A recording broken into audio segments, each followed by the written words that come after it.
Moni teistä voi jo tietää, että Ukrainan presidentti Volodymyr Zelenski oli koomikko ennen lähtöään politiikkaan. Mutta miten hänestä tarkalleen ottaen tuli kuuluisa ja mitä hänen presidenttikaudellaan ehti tapahtua ennen Venäjän hyökkäystä? Siitä me tehdään tällä kertaa strippaus.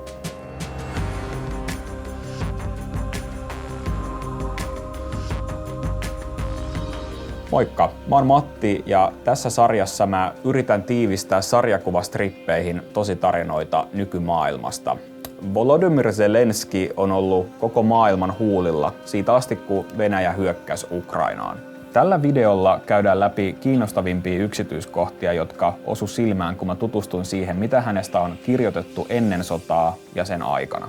Katsotaan, millainen kuva hänestä hahmottuu vuosien varrelta. Valtion nimi on vielä Ukrainan sosialistinen neuvostotasavalta, kun vuonna 1978 syntynyt Volodymyr Zelenski kasvaa Kryvyi Rihin kaupungissa. Maa on yhdessä naapurinsa Venäjän ja 13 muun tasavallan kanssa osa Neuvostoliittoa. Zelenskin perhe kuuluu Ukrainan venäjänkieliseen väestöön. He ovat juutalaisia ja vanhemmat työskentelee teknologian parissa.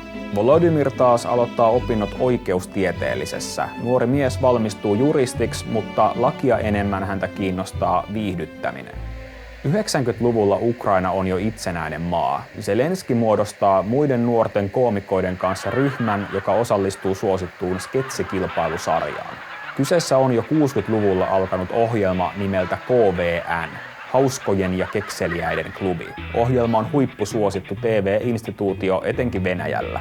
KVN:ää voisi kuvailla eräänlaiseksi tiimiversioksi Putouksesta.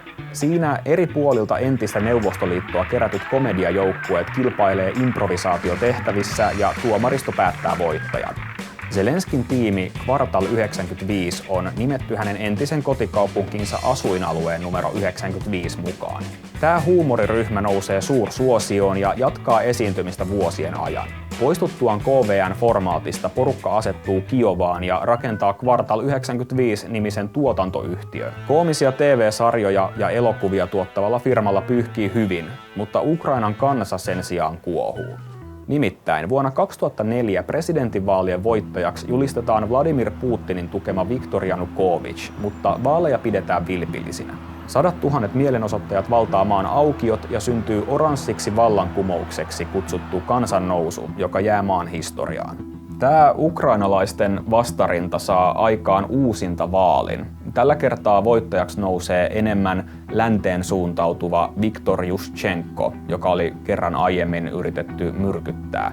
Tähän oranssiin vallankumoukseen viitataan usein käännekohtana Ukrainan ja Venäjän suhteissa.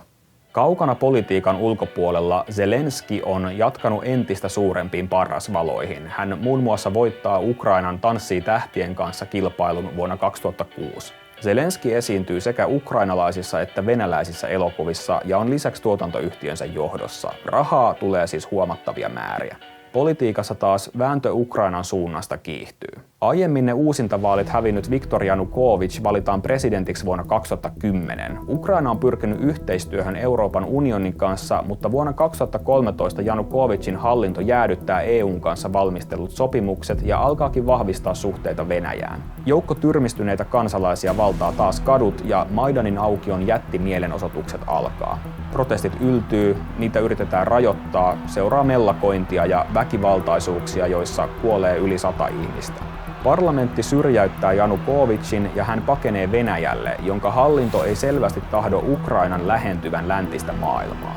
Ensin Venäjä miehittää ja liittää itseensä Krimin niemimaan. Sitten alkaa taistelut Itä-Ukrainassa, jossa Venäjä tukee niin kutsuttuja separatistijoukkoja. Venäjä ei virallisesti myönnä taistelevansa alueella, vaan esimerkiksi väittää joidenkin sotilaidensa lähteneen vapaaehtoisina paikalle. Näinä myrskyisinä vuosina Zelenski jatkaa viihdeuransa ja muun muassa ääninäyttelee Karhuherra Paddingtonia ja Punaista Angry Birdia. Pian kuitenkin seuraa todellinen jättihitti, poliittinen satiiri nimeltä Kansanpalvelija.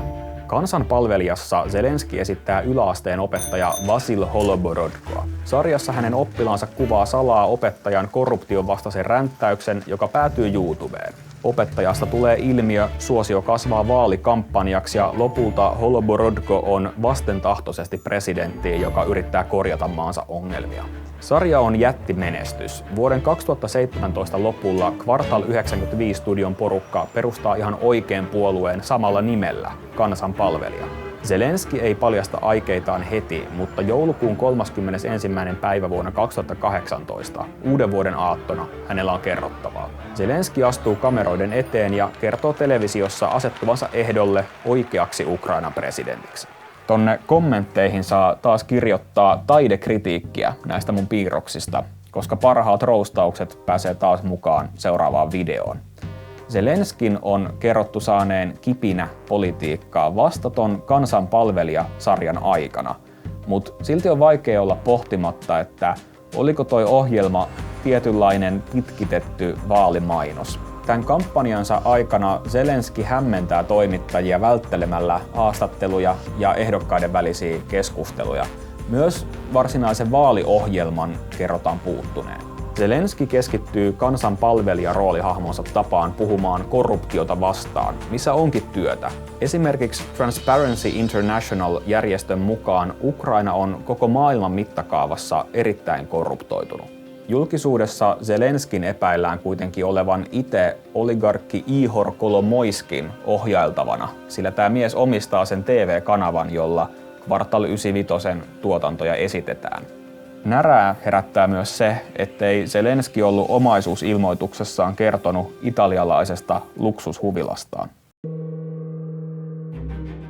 Presidentinvaaleissa Zelenski on eräänlainen protestiehdokas. Korruption vastaisuuden lisäksi hänen kampanjassaan on esillä erityisesti Itä-Ukrainan sodankäynnin lopettaminen. Kamppailu istuvan presidentti Poroshenkon kanssa huipentuu jättimäiseen väittelyyn Olympiastadionilla, jossa Zelenski showmiehenä on mukavuusalueellaan. Entisen koomikon laajat, vaikkakin epätarkat lupaukset puree äänestäjiin. Vaalien toisella kierroksella Zelenski saa reilut 73% äänistä, eli hänet valitaan presidentiksi äänivyöryllä. Ensi töikseen hän hajottaa parlamentin ja uusissa vaaleissa kansanpalvelijapuolue voittaa enemmistön paikoista. Zelenski aloittaa tehtävässään ja näyttää selvältä, ettei hän ole ihan tavallinen kansanmies, kuten se telkkarissa esittämänsä opettaja. Hänhän on huomattavan rikas ja esimerkiksi omistaa lukuisia asuntoja myös ulkomailla. Hän myös täyttää monia korkeita virkoja nimittämällä niihin Kvartal 95 tuotantoyhtiöstä tuttuja henkilöitä. Kuheruskuukausi kansan kanssa ei ole pitkä. Korruption siivoaminen on nopeammin sanottu kuin tehty, eikä Zelenski saa Itä-Ukrainaankaan ratkaisua. Presidenttiä arvostellaan kokemattomaksi, eikä kaikki usko hänen pärjäävän neuvotteluissa Venäjän kanssa. Zelenski tulee sotketuksi myös Yhdysvaltojen poliittisiin kiemuroihin, kun hän käy tuolloisen presidentti Donald Trumpin kanssa kohtalokkaan puhelinkeskustelun. Trumpin epäillään painostaneen Zelenskiä kaivamaan esiin vahingoittavia tietoja vastaehdokkaansa Joe Bidenin ja tämän pojan toimista koskien ukrainalaista kaasufirmaa. Trump joutuu tästä myöhemmin virkasyytteeseen, mutta hänen puolueensa saa jutun kaadettua. Presidenttivuosien jatkuessa alkaa näyttää siltä, että Zelenskin asema heiluu. Maan talous ei kohene ja hallinnossa ihmiset vaihtuu tiuhaan tahtiin. Kaiken kukkuraksi vuonna 2021 tutkivat toimittajat ympäri maailmaa julkaisee Pandoran paperit, eli läjän salaisia asiakirjoja veroparatiisiyhtiöistä. Tämä vuoto paljastaa Volodymyr Zelenskin omistaneen veroparatiisifirman kautta osan elokuvatuotantoyhtiöstä ja siirtäneen tämän omistuksen myöhemmin yhdelle ystävälleen, joka on myös mukana hänen hallinnossaan. No, presidentin kannatuksen kerrotaan laskeneen reiluun 20%, mutta pian hän saa muuta ajateltavaa, kun tilanne Venäjän kanssa kiristyy. Venäjä nimittäin kasaa asevoimiaan Ukrainan rajalle ja vaatii esimerkiksi takeita siitä, ettei Ukraina saisi halutessaan liittyä sotilasliitto NATOon. Tämän lopun te tiedättekin jo. 21.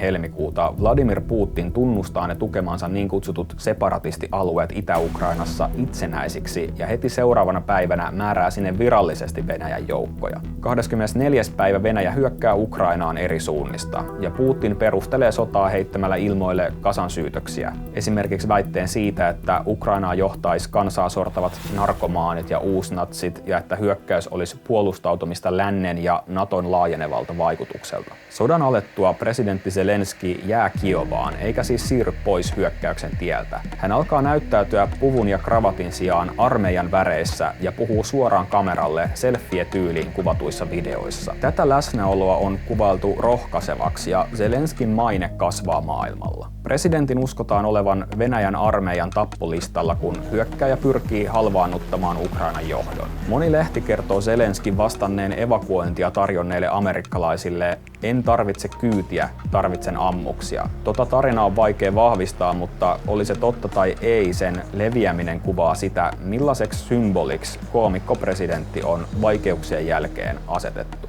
Puhuessaan videoyhteydellä EU-maiden päämiehille Zelenski sanoi, että tämä voi olla viimeinen kerta, kun hänet nähdään hengissä. Brittilehti The Timesin lähteiden mukaan Zelenski olisi yritetty salamurhata jo 3 kertaa tässä vaiheessa sotaa. Nämä Zelenskin esiintymiset tuolta sodan keskeltä on herättänyt paljon ihailua. Häntä on suomalaisissakin otsikoissa kuvailtu muun muassa sankariksi ja demokratian esitaistelijaksi. Kun lukee Zelenskin elämästä kerrottuja juttuja, tuntuu välillä, kun kyseessä olisi yhden sijaan muutama eri ihminen. Onko hän kansanomainen koomikko, superrikas televisiomoguli vai toi otsikoiden luottamusta herättävä sota-ajan presidentti? Sen sijaan, että mä tässä antaisin yhden vastauksen siihen, millainen hahmo Zelenski on, voidaan ehkä ajatella, että se, millaisiin tilanteisiin me joudutaan ja miten me niissä päätetään toimia, määrittelee meitä aina uusilla tavoilla.